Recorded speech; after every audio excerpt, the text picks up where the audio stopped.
ഒറ്റയ്ക്ക് നിന്നപ്പോൾ ജയിച്ചു, അത് കഴിഞ്ഞ് അടുത്ത പ്രാവശ്യം അത് പരാജയം. പറയാം. ഒറ്റയ്ക്ക് നിന്നപ്പോൾ എനിക്ക് 27,000 ചില്ലുവാനോ 800 ചില്ലുവാനോ കൊണ്ട് ഭൂരിപക്ഷം കിട്ടി. സംഭവിച്ചെന്താണെന്ന് വെച്ചാൽ ഞാനത് പറയാൻ മടിക്കുന്നില്ല. ഇവിടെ ഒരു മൗലവി, ആ മൗലവിയുടെ സ്വഭാവം എന്താണെന്ന് ഈരാറ്റുപേട്ടക്കാർക്ക് ഇപ്പോൾ അറിയാം. പക്ഷേ അത് ഞാൻ പരസ്യമായിട്ട് പറയുകയാണ്. കാരണം ഈരാറ്റുപേട്ടയെ അവഹേളിക്കാൻ എനിക്കിഷ്ടമല്ല. മൗലവി ആകുമ്പം പെരുദോഷം വന്ന നാടിനാണ്. ഞാനതുകൊണ്ടാണ് മിണ്ടാതിരുന്നത് അന്ന്. അയാൾ ഞാൻ രൂക്ഷമായി അയാളോട് പെരുമാറേണ്ടി വന്നു. അത് കാര്യം പറയുന്നില്ല ഇവിടെ. അത്ര ഭീകരമായി വൃത്തികേടിൻ്റെ അടിസ്ഥാനത്തിൽ അയാളെ ശാസിക്കേണ്ടി വന്നു. അയാളെ വൈരാഗ്യം ഒന്ന്. മറ്റൊന്ന്, എൻ്റെ പ്രൈവറ്റ് സെക്രട്ടറിയായിട്ട് ഞാൻ വെച്ചവനാണ്. അവന് ഒരു ദിവസം ഞാൻ ഇവിടെ ഇരിക്കുമ്പം നാദ് കൺസ്ട്രക്ഷൻ കണ്ണൂറുള്ള ഇവിടെ വരുന്നു. ഒരു 5 ലക്ഷം രൂപ ഞാൻ സക്കീർ സാറിന് കൊടുത്തു. ഇവൻ്റെ 5 ലക്ഷം കൂടെ ഇന്ന് വേണമെന്ന് പറയുക. സാറ് വഴക്കുണ്ടാക്കുക, ഇപ്പോൾ വേണമെന്ന് പറഞ്ഞു. എൻ്റെ ഇല്ല, നാളെ ഞാൻ തന്നാൽ മതി. നാളെ വരെ 5 ലക്ഷത്തിന് അവധി തരാൻ വേണ്ടി എൻ്റെ അടുത്ത് വന്നിരിക്കുക. ഒന്ന് ആലോചിച്ചു. അപ്പോൾ ഇവനൊക്കെ എന്നെ വിറ്റിട്ടില്ല, ഈ തെണ്ടിയൊക്കെ. അതൊന്ന് ആലോചിക്കൂ. ഞാൻ അന്നേ വിളിച്ചു സക്കീറിനെ, നീ എന്തിനാ നാദകിൻ്റെ ഇവനോട് കാശ് പഠിച്ചത് എന്ന് മര്യാദയായി കാണിച്ചെന്ന് ചോദിച്ചു. അത് പറയാനൊന്നുമില്ല. കാശ് കൊള്ളാതിരിച്ചെന്ന് പറഞ്ഞു. കാശ് തിരിച്ചു കൊടുപ്പിച്ചു വിട്ടു. അത് വൈരാക്കി.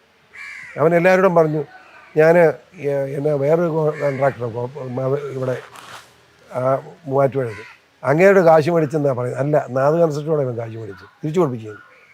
ആ വൈരാക്കി.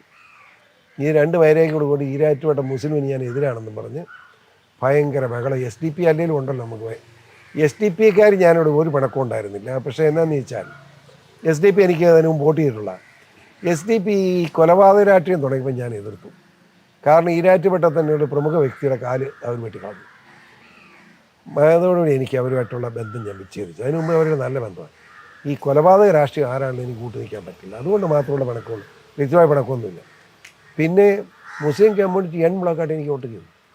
വർഗീയത ഇവന്മാർ രണ്ടും കൂടെ ഉണ്ടാക്കിയതാണ്. പാവങ്ങളെല്ലാം തെറ്റിദ്ധരിച്ചു. അങ്ങനെ ആ ഒരു തെറ്റിദ്ധാരണയുടെ അടിസ്ഥാനത്തിൽ. അതുകൊണ്ട് എന്താ, എനിക്കൊരു MLA സ്ഥാനം പോയുള്ളൂ. പക്ഷേ എന്നെ സംബന്ധിച്ചിടത്തോളം എനിക്ക് MLA സ്ഥാനം പോയപ്പോൾ ഈരാറ്റുപേട്ടയ്ക്ക് മാത്രമല്ല മുസ്ലിം സമൂഹത്തിനുണ്ടായ നഷ്ടം എന്താണെന്ന് അവർ കണക്ക് കൂട്ടിക്കോട്ടെ, അപ്പോൾ മനസ്സിലാവും. എന്നെ അനാവശ്യമായി തോപ്പിച്ചത് എനിക്ക് വിഷമമില്ല. വർഗീയവാദി എന്ന് മുദ്രകുത്തി എന്നെ പരാജയപ്പെടുത്തതിൽ ഈരാറ്റുപേട്ടയ്ക്കും മുസ്ലിം സമൂഹത്തിനുണ്ടായിട്ട് നഷ്ടം എന്നാന്ന് മുസ്ലിങ്ങൾ ചർച്ച ചെയ്യട്ടെ.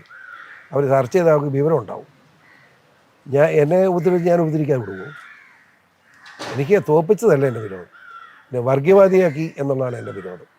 അതിന് പരിഹാരം ഉണ്ടാക്കാതെ എൻ്റെ വൈരാഗ്യം തീരില്ല. അത് പരിഹാരം ചെയ്തു. എനിക്ക് ഇലക്ഷൻ വോട്ട് ചെയ്യണ്ട, അവർ ഇഷ്ടമുള്ളത് വോട്ട് ചെയ്തു. പക്ഷേ എന്നെ വർഗീയവാദി എന്ന് വിളിച്ചത് തിരുത്തണം. അല്ലെങ്കിൽ ഞാൻ വർഗീയവാദി തന്നെ പറയും, ഇനിയും പറയും. അത് പറയരുതെന്ന് എൻ്റെ ആക്കര്. യുവന്മാരെന്നെ വർഗീയവാദി എന്ന് പറഞ്ഞത് വർഗീയത തന്നെ പറയും. അത് പറയിക്കാതിരിക്കണമെങ്കിൽ യുവന്മാർ ഞാൻ വർഗീയവാദി അല്ലെന്ന് എൻ്റെ അടുത്ത് ഇവിടെ വന്ന് പറയണം. അപ്പോൾ ഞാൻ നിർത്താം.